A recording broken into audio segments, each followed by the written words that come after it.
But it is time, guys. The grand finals is here. Let's give these guys the go ahead to start when they can. And off the bat, we're not seeing what we saw before in the semifinals. We're seeing a little bit difference, at least in the terms of the battlefield selection starting off for this game one. A fortified position, a battlefield we don't get to see too often in any legend, coming into play in our grand finals for the red Draven down at the bottom. Yeah, definitely interesting. I mentioned it to Plus before off stream, but I've never actually seen a competitive deck play fortified position. So looking forward to seeing what they plan on doing with that. I would honestly expect it to be like a going first battlefield, if anything, because you are pretty much guaranteed if you play enough 2-drops to be the first one on it.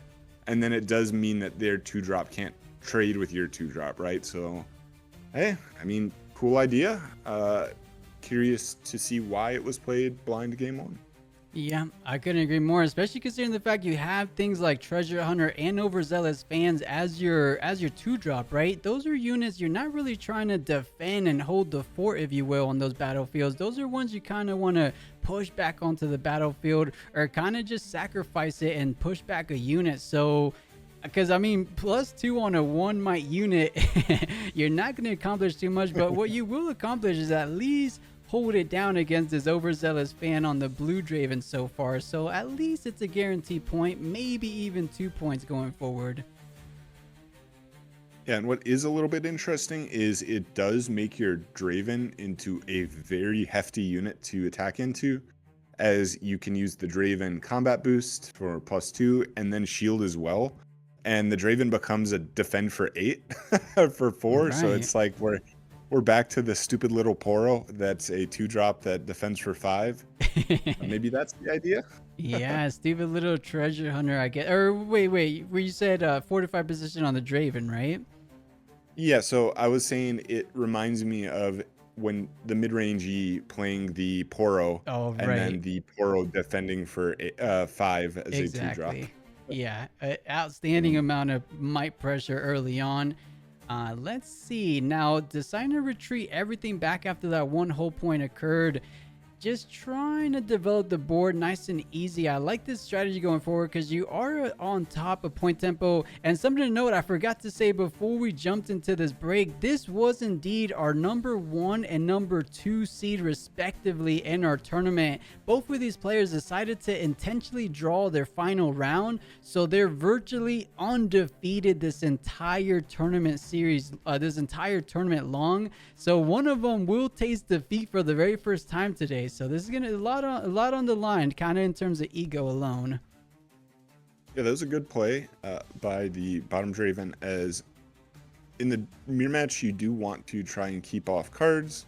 You want to keep off these resources, and when you do leave your units on the battlefield, that opens up the combats, so the Draven, your leader, can get draws, and it also opens up red Draven to get points through, or get the treasure tokens through conquering. So by pulling everything back, not only do you save your units, but you do keep them from getting a bunch of free cards with the leader and the red Draven. So let's see if any combat tricks are coming out from the blue Draven. The fortified position kind of countering a bit of that buff coming up from the Draven champ coming in, but the signature gear, the Draven, or I almost call it the Draven blade, the spinning axe coming in. But Rebuke, we were just talking about this card. Something like a hard bargain could do something since there's only one room, but there is no hard bargains. You probably aren't running too many in the main deck, if any at all. So that is a big swing. I think this could kind of push the blue Draven a little bit over the edge, but we are still early game, and just reattaching that spinning axe back onto another unit. Kai'Sa, maybe even a better unit to conquer, since you do get that +1 draw, +2 draw with the legend ability as well. Yeah, I would say he's actually probably pretty happy about that, because not only do you guarantee, because the blue Draven did then commit pretty much all of the remaining resources available to them. There really aren't any one cost like spells the deck plays that's going to stop you from then taking that. With the Kai'Sa, you still get the axe, so even though you did spend the resources on playing the axe, you could just re-equip it, as you said, and the Draven's still there. Like it's not gone. You just have to play it again. So I'm actually very happy about that outcome if I am the bottom player. Yeah, and maybe even just thought about it in kind of sequencing things to pretty much lay out the way they happen. Maybe anticipating a rebuke to come out just so that Kaiser could come in and clean things up as a follow-up play. If he did plan that out, that was a brilliant sequence of events for the red Draven. So well done so far. Targon's Peak, raiding those two, so that Draven that he played out effectively only cost him 2 total power, or 2 total runes in general. Does hit the bin from that treasure hunter on Targon's Peak. So Draven up top gonna be going up to 3 points, keeping things rather even. Does get out that stack deck just to see what else he has. Let's take a look at the total hand size so far. So relatively pretty close to each other. With that stack deck is going to be 6 cards a piece, so not too bad. These guys are very neck and neck in these finals. Yep, pretty close here. Hand size about the same, have about the same runes, and the gap could be closed by, well, it's a bit hard for him to take it this turn, especially with 4 runes up. You do have to be afraid of, again, like rebukes, fight or flights, etc. So even like a ride the wind doesn't guarantee a conquer. You do have to keep in mind the fortified position as well, again, because it's somewhat uncommon. Something you got to keep in mind. Make sure you remember the trigger. Yeah, okay, let's see. So choosing to just develop. Yep. Develop the treasure hunter and push in the overzealous fan, making it so much harder to push into Targon's Peak. But it does come at the expense of you're not really pushing the pace on that fortified position. So up to 5 points. The Noxious Hopeful just coming in, trying to see, are you going to be triggering the on defend trigger from the fan? Does he anticipate? Does he want to take the risk of something like another spinning axe coming down, buffing up that Noxious? And I think you have to decide on both of these at the same time, right? I mean, one goes before the other. I would imagine the fan first, but foregoes the choosing. Okay, wait a minute. It goes ahead and does the Draven first, but he's leaving the fan, right? Yep. They are both triggers, so you do get to choose which one. Oh, okay, so he puts that on the fan. Okay, what do we got here? Oh, hey, there it is. You were just talking about that card, against all odds, or against the odds. It's a reaction speed spell. Doesn't really come into play too much, but give a friendly unit +2 might for each unit there, or each enemy unit there. So that's a total of 4 might coming up on the hopeful. So up to 8 total might. That's what he's going to be pushing in for. And that's currently, if he has any more combat tricks to add on top of that, he might just be able to conquer and make the Draven up top regret not using that overzealous fan. So 8 to a total of 11 total might. Is there going to be something like a blood rush coming down, but decides to just take the Draven trade, which is not too bad. A hopeful for a Draven never feels too bad. Yeah, and now you do have the option of just shoving up your own Draven and go 6 over 5, force out more combat tricks. Looks like that is what he is deciding to do here. Okay. Valuing the hold point, so doesn't want to go ahead and kill the overzealous fan. Decides to go with the flight or fight instead. So no matter how many pumps you use on the Draven, you will be sent back to base. So might just be going up to 4 points on the pass back. But there's so many runes still available for the red Draven. Does he decide to just develop that base just a little bit more? You don't want to play anything on fortified position, because just like the Master Yi ability, it's only when there's a single, or no, I guess you choose one unit. So only one unit is going to be benefiting from that +2. Yep. And there are quite a few cards here that do still pressure the Targon's Peak. Like there could be the Tide Turner, the Ride the Wind, even like a fight or flight on your own Kaisa. So there are a lot of ways to actually clear this, and if you do have them, I would love to see them slammed. Rebuke be damned, because if you do remove the fan here, the axe disappears as well. Right. And you do want to go to even points, but looks like it's not going to happen. Yeah, it does go up to 4 points up top. does have just a single treasure hunter on that base, so not feeling too confident. But things about Fury decks is they're able to accelerate a whole lot of units, Darius being one of the better ones. Darius does go up to 7 with another unit or another play on top of that. It's just going to be trading, actually, of course, with fortified position. I'm seeing the vision, NA. I'm seeing this vision with fortified position. It's looking quite terrible for his opponent to get over. Yep, it does force these multi-card combos, right? Like you need a Darius plus a Cleave, a Darius plus a Blood Rush, a Darius plus an Axe. Essentially, you need a way to buff up the Darius to be able to get over this 9 might Kai'Sa defending. Right. And this is kind of what I was saying in the last match, whereas normally these decks don't want to hold, but the fortified position is kind of interesting because it says my deck is really good at taking points, but now I also get to hold points.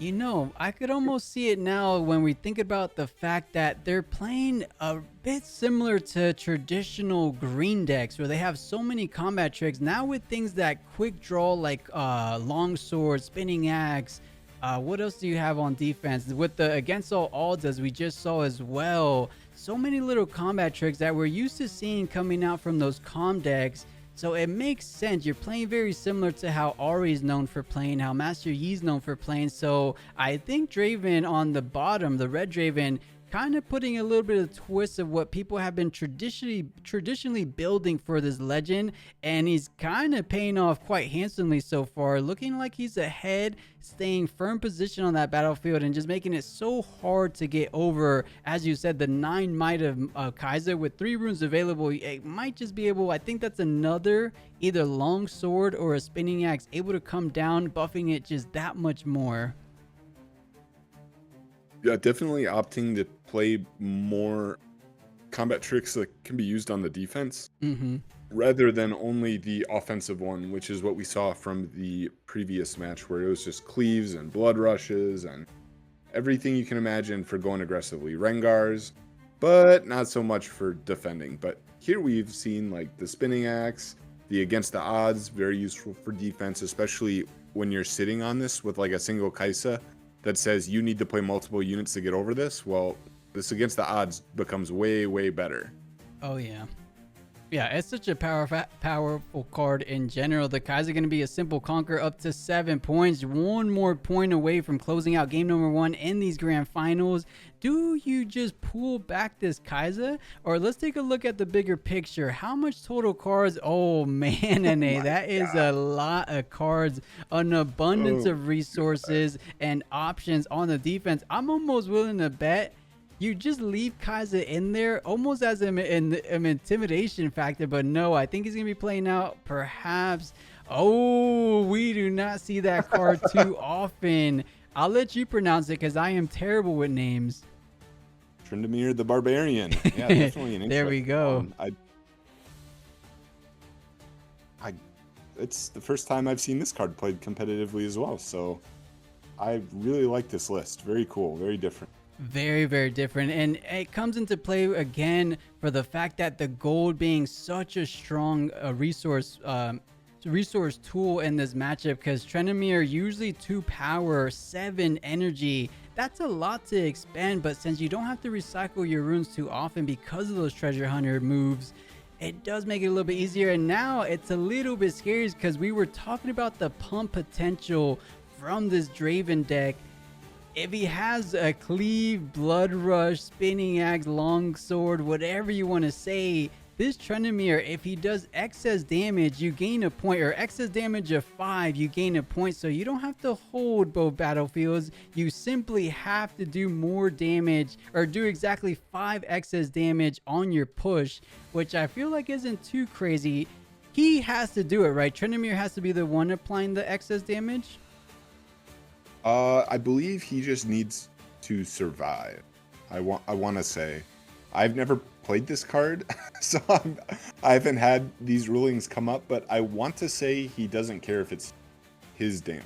It's just if you apply that much. Okay, so that makes sense with like if you push in with 2 units, you're definitely going to be pushing in with more damage, because it doesn't say if I assign 5 or more damage, right? It says when I conquer after an attack, if you as the player assign 5 or more. So I'm right there with you, Ane. I think it is a collective excess damage.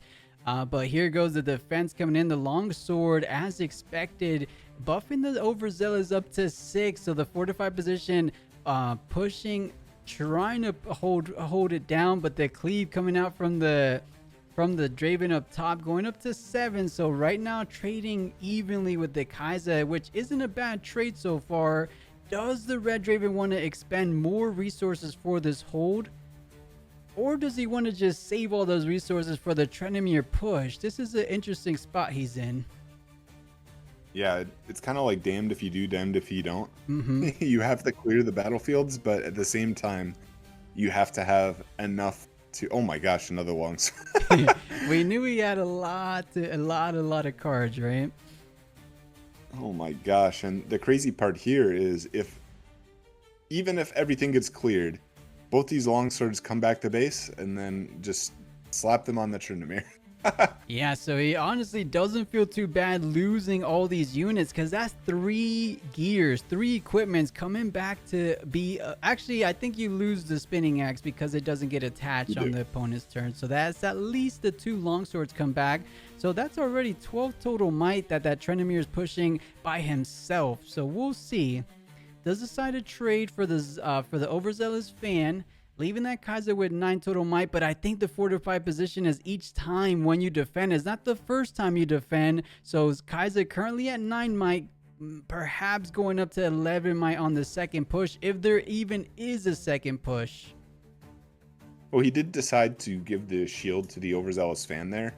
So unfortunately, Kai'Sa does not get to, will not have shield 4. But you would be correct, I believe. No. I'm saying if he pushes in again into the fortified position, it would trigger again. Oh, it says this combat, but yes, you're correct. So, yep, you're correct. Yeah, you would apply the shield 2 onto Kai'Sa. But yeah, he did do it on the fan. You're absolutely right. But the Kai'Sa on top, or not the Kai'Sa, I'm so used to Kai'Sa players, but Draven up top going to get the conquer at the very least on Targon. So he should be at 5, I believe. Unless he already counted his at 4. I'll believe these players since they are in the grand finals. Is he just swinging in? Huh? Oh, he swung in to let go of the spinning axe. That makes sense. Yeah. So there should be another draw. Oh my, this Draven leader is so good. Right, there's the ride the win. Yeah, is ride the win enough? Let's take a look at the hand size. What does Gloomy up top, or actually I think is Glasna up top, have to deal with this? It looks like he lets go of the Kai'Sa because there's only 4 runes available to him. So I think this Trendemir is looking very poised to take it down, even by himself with 2 long blades, 2 long swords. Or actually, is it? Yeah, long swords. What's the big sword? Is it just called big? What was the big one that gives +3 might? It's BF sword. That's what it is. Yeah, BF and sword. Yeah, you can definitely remember it by the word you were not supposed to say. Exactly. Which is a good meme in the community. But Draven goes up to 5, but I don't think it's going to be a little shy of winning him this match. That Trendemir looking very ferocious in the base currently. The spinning axe is in base right now, but it does have that temporary status as we said before. I'm curious to see what he decides to do. Would you get a draw at least with the Draven? Oh, that's an easy fix there. Okay, so fight or flight back, and that should be a pretty clean one. There could be a rebuke still, right. Which would potentially. See, it's hard though because there's now just a little baby unit there, so you do. Oh, okay, it looks like. Yeah, there is a hard bargain, a Darius and a Tide Turner left in hand, so that Trendemir was gonna go crazy on the Treasure Hunter with just a total 3 might after the fortified position. But man, what a heck of a game 1 battlefield, and it is quite different. We're used to seeing this out of ramp decks, more control type decks that want to do the long game. But maybe that's what this Draven is trying to do Why? I'm trying to think. Why do you want to be either? Actually, you're on the play.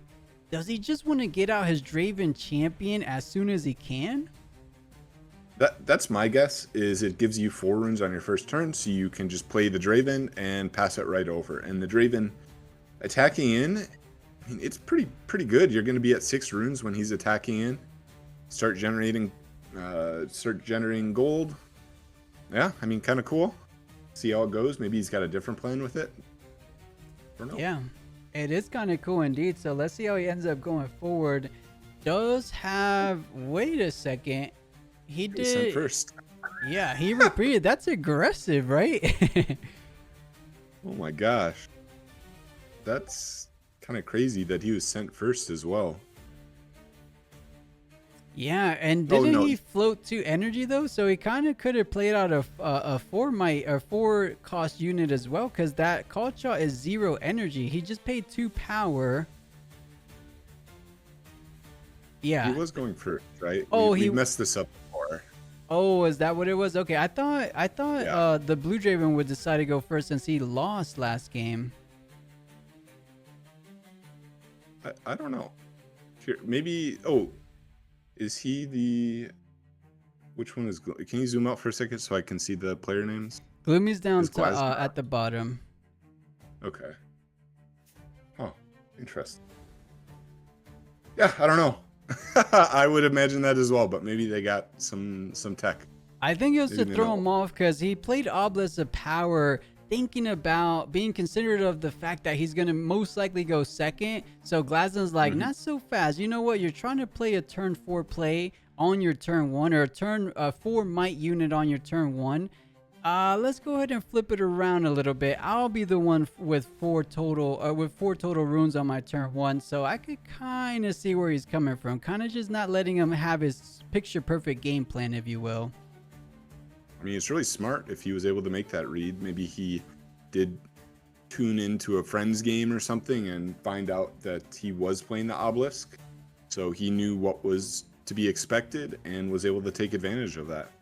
Well, I believe you flip the battlefields before you decide turn order, no? Games 2 and 3, I don't think so. I'm pretty sure that's how all the regionals have, like the original, like you decide battlefields. Wait, you do? You I've roll been the playing this game dice. wrong for- You roll the dice, and then you flip battlefields, and then you're like, okay, I'll go first or second. I'm pretty sure that's the way right now. Oh my gosh, I've been playing this game for how long? Right. I don't blame you though, I've been because doing it the other way. yeah, you and a lot of other people, but It's embarrassing. I talked to a judge at Houston. I'm like, man, just tell me the straight up truth. What is the perfect way of doing this? And that's what he told me, so I believed it ever since. That's embarrassing. It is all good. I mean, guys, how many Oh people my in chat would gosh. agree with NA right there? That's one of the most common misconceptions, I would imagine, in Riftbound. See, it's crazy because okay, well, I won't bring up other card games. But anyways, back to the game. Has a pretty good board here. It's like we are going to push in and start drawing some cards. Yeah, it does go up to 2 points, gets to draw, and it wasn't in combat, so you're not going to be drawing off the Draven legend ability, but on the opposing turn, getting the stacked deck off always feels good. I feel that's always a good play to do, just to make full use, because you kind of bluff a little bit. You say, I'm going to leave 1 rune up just in case I can do something with it, but at the very least, if I don't need it, a stacked deck is a perfect play. And you did get rid of the big Draven from the Red Draven legend with that rebuke. He had a gold, right? Yeah, from the treasure hunter, so it didn't come at too much of a high cost. Yeah. This is, again, one of the benefits of playing Rebuke now, is it's pretty cheap when you get to not put runes back.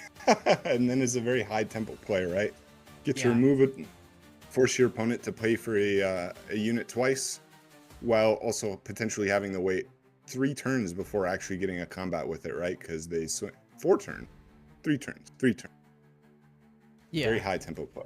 Yeah, and speaking of good plays, that Tide Turner Treasure Hunter 1-2 combo coming in so clutch for this top player over and over again. He's making full use of that Tide Turner, just generating more of those gold tokens over and over each game. It came in very, very strong in that semifinals matchup that he ended up conquering, or he ended up winning that whole series, finding himself where he's currently at in these finals.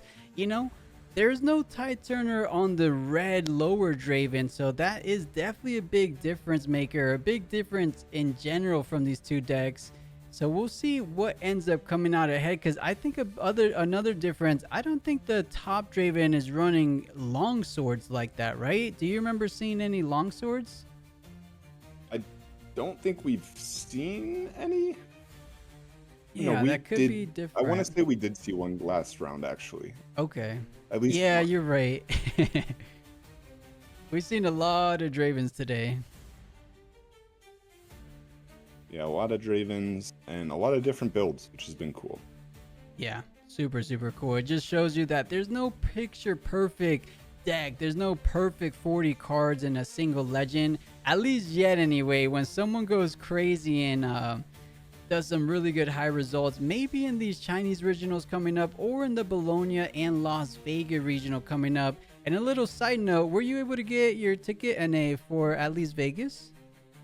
Nope. I tried to get tickets for both Vegas and Oh. Bologna, and I got waitlisted on both. So Okay, what can you do? hopefully with the wait list, because if they're doing refunds, I would imagine all the people trying to scalp their tickets might be hitting that refund button as we speak, because they're not going to be able to sell those with the new policies coming out from Riot. So well done with Riot handling that as best as you could, but it was a very, I guess, lack of a better word, a bit of a fiasco on Friday, right?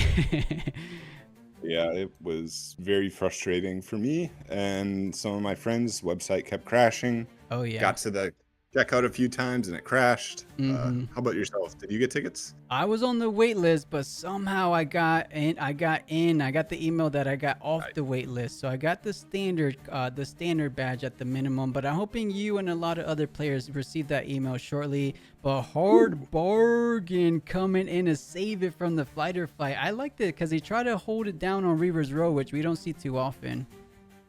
See, there's one of the cards that I mentioned earlier is not the typical card that we've seen in a lot of these Draven lists, but very cool.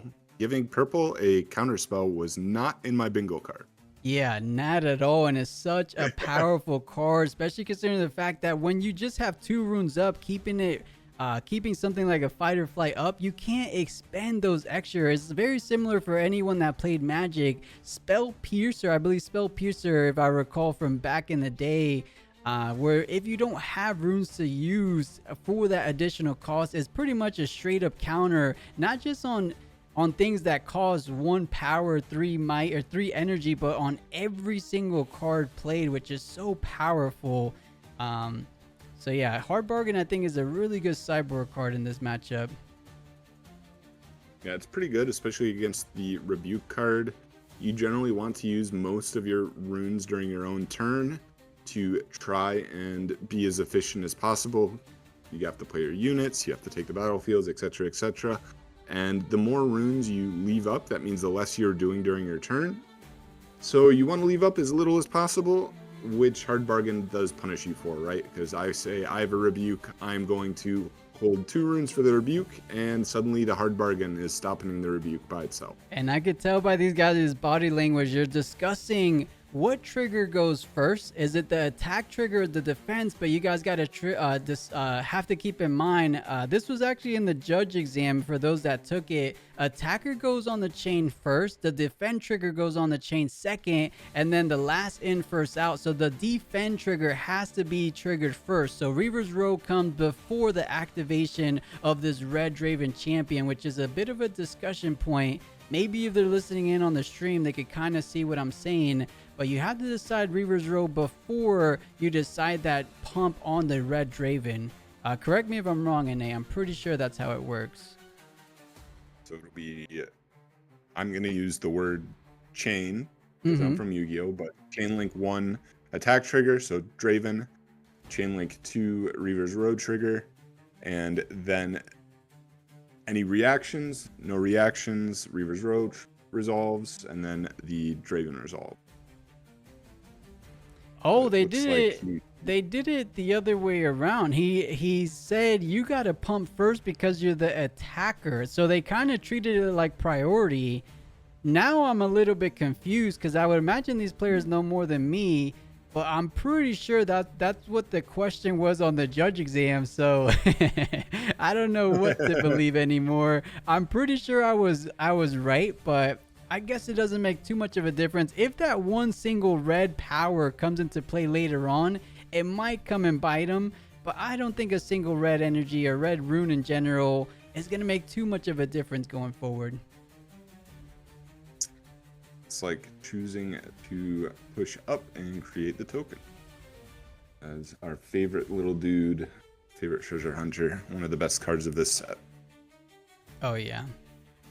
And unseemingly so, right? Because when you talk about a single might unit, you never think he's going to be that powerful, but they had to balance it somehow, right? His ability is very, very strong, especially when you pair it up with battlefields like Reaver's Row.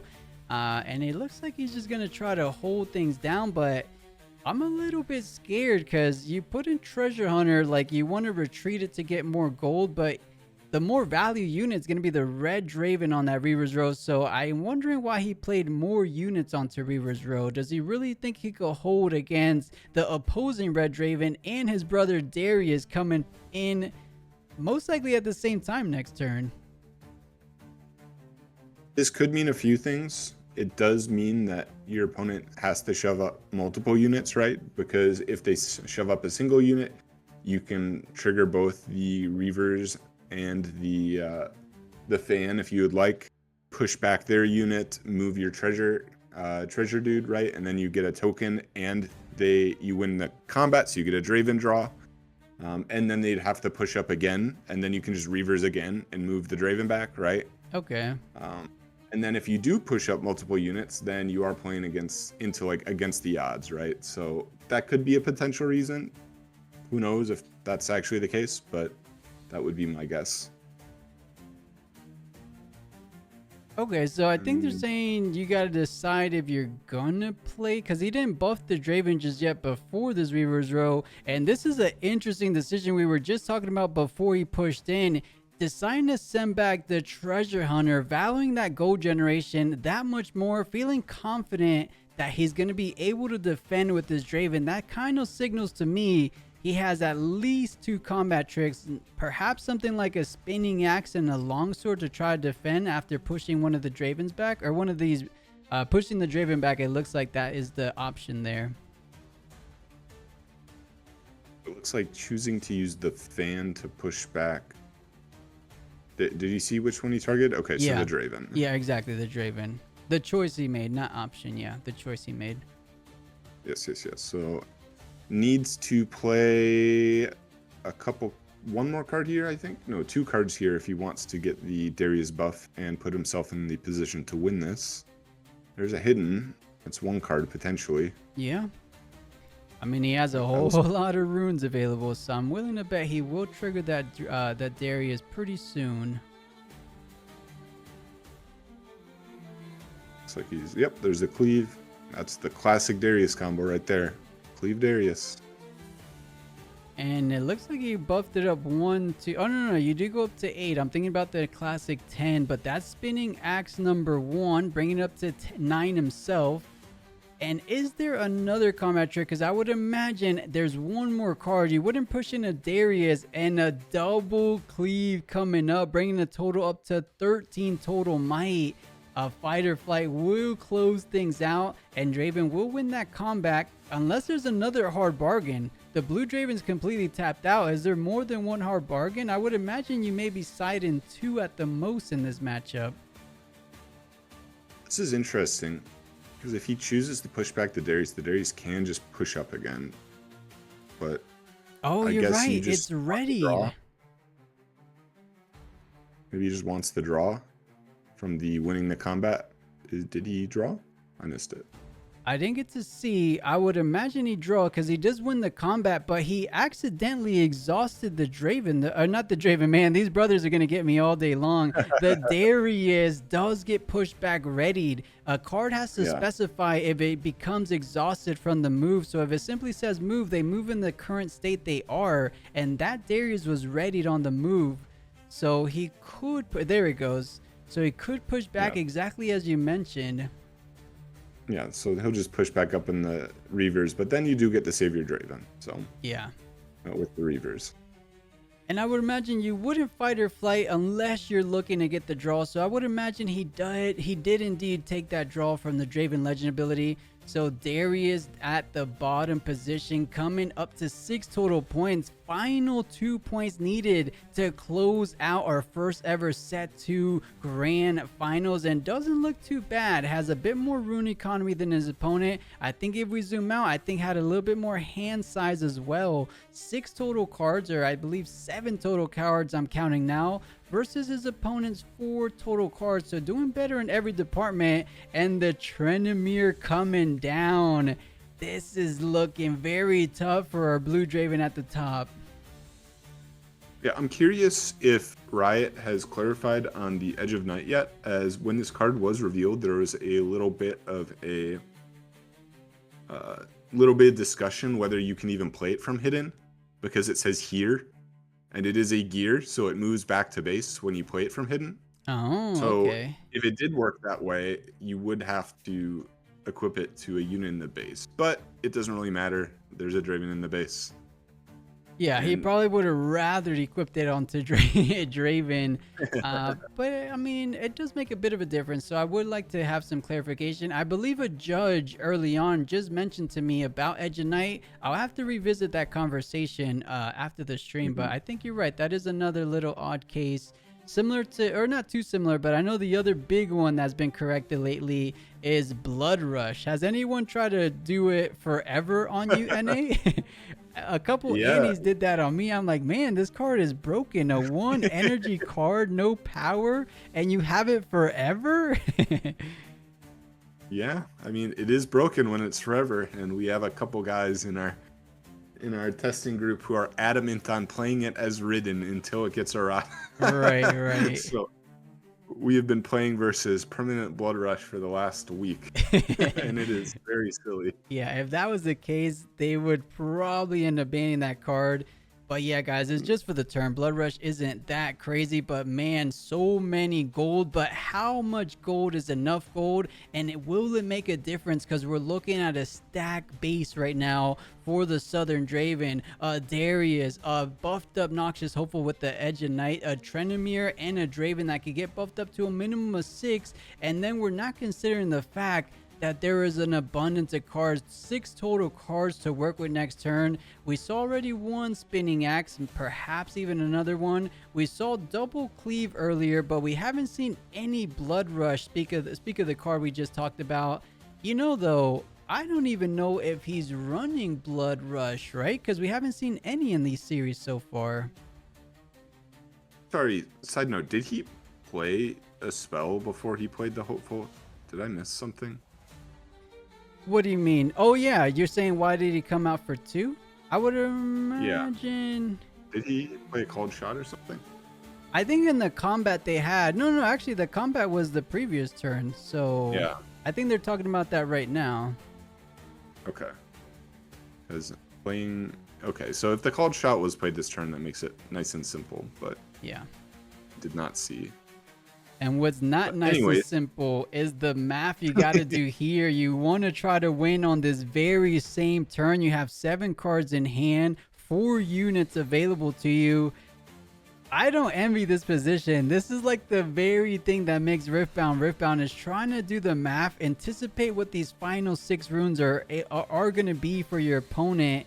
And okay, he's going to wager what he can, sends in the Darius and the Hopeful with the Edge of Night so far. I like that idea though, with the gear first, in case it dies, you can at least re-equip it to the back line. Wow, using the Reavers is crazy here. Oh, I guess he's just targeting it. You don't have to actually retreat on resolution. Let's see what is happening, because right now it is 13 to 11. There's a cleave. Okay, make that 13 to 14 so far. So favoring the bottom Draven so far. There is a hidden card that the top Draven has to be, or the bottom Draven has to be very cognizant of. What can that be? That could just be a final fighter flight. It could be. I can't believe we haven't seen it all tournament long. We haven't seen a switcheroo. I swear that card is actually good, right? Well, it's interesting because every Draven list I've seen and we've been testing it do play it, but we haven't seen it yet. Right. Maybe, I'm not sure either. Maybe he's loading everything on the Draven and then he switcheroos to the hopeful, waiting for one more card to be played so the Darius gets buffed up. There it is. We knew it. We had a little gut feeling it was coming out sooner than later. Switcheroo just waiting for his opponent to buff up the biggest unit he can and then switching the total might. Swap the might of 2 units at the same battlefield. Comes in as an action. Sometimes we see it from the hidden, but swaps the Draven that was at a big 9 total might with the Noxus hopeful. So you get the +2, bringing it up to 11, and Draven just at a net of 4. So just gonna, actually he should be a little bit more, right? Did he do the red ability? Did he pay 1? I think 6 base. Actually, you go down to 4, no? 2, 5, 11. No, because the Edge of Night, if we're counting the... I believe it does snapshots, right? So the snapshot was 6 might to 11 might. Oh. I think that might be a concession, unless I'm going crazy, because 2 treasure hunters versus a Trendemir. I don't see any sequence of cards that's going to get over that. You have one final push, even if it wasn't a Trendemir, just any big unit pushing against 2 lonely might. You can't quick draw from the base, pushing in with a total of 14 might. I think this might be GG. Gloomy coming in with the better Draven list, at least for today's tournament, unless I stand corrected. Okay, switcheroo coming. You know, they were holding those switcheroos to the very end. Surprised he didn't hide it. It's a very expensive switcheroo, but that will, if there are no more tricks here, that does make him win the combat. One of the little dudes goes up to 8, so it'll be 9 into 7. Yeah, let's see how many cards are remaining for the red Draven. He pays 1, so stack deck, digging for a little bit more. Can he find the 3rd cleave? That would bring him over because he's currently at 7 to 9, so +3 would bring him up to 10. That could be enough. I would imagine, though, the blue Draven up top might just have another trick up his sleeve. Maybe something like a Rebuke. He does have 2 Chaos Runes. He doesn't have any gold to make full use of that, but he does have that, does have enough, and kind of does similar thing to Cleave. The spinning axe coming down gave him +3 might on his Draven unit. Gosh. Yeah, so many combat tricks coming out with these gears. Called shot, getting played out for 0/1 power. Doesn't get the repeat cost because there's not more than 1 purple rune. He hit the trick off of it. Ah. What did he hit? I didn't get to see. What was the card? Longsword. He hit the longsword off of it. Oh, unbelievable. If that was the only combat trick he had available to him and he got it off the called shot, that is the power of something that you can dig as a reaction, like those stack decks, like those called shots. And just like that, guys, Draven is going to be taking down our tournament #1 for the Spiritforged series, or for the Spiritforged season, I should say. But man, I think Draven made quite the statement this tournament, didn't he? Yeah, the deck looks very strong. It's very similar to Annie. It goes fast. But the difference being is Annie gets free energy, Draven gets free cards. So you gotta kind of pick which do you think is better.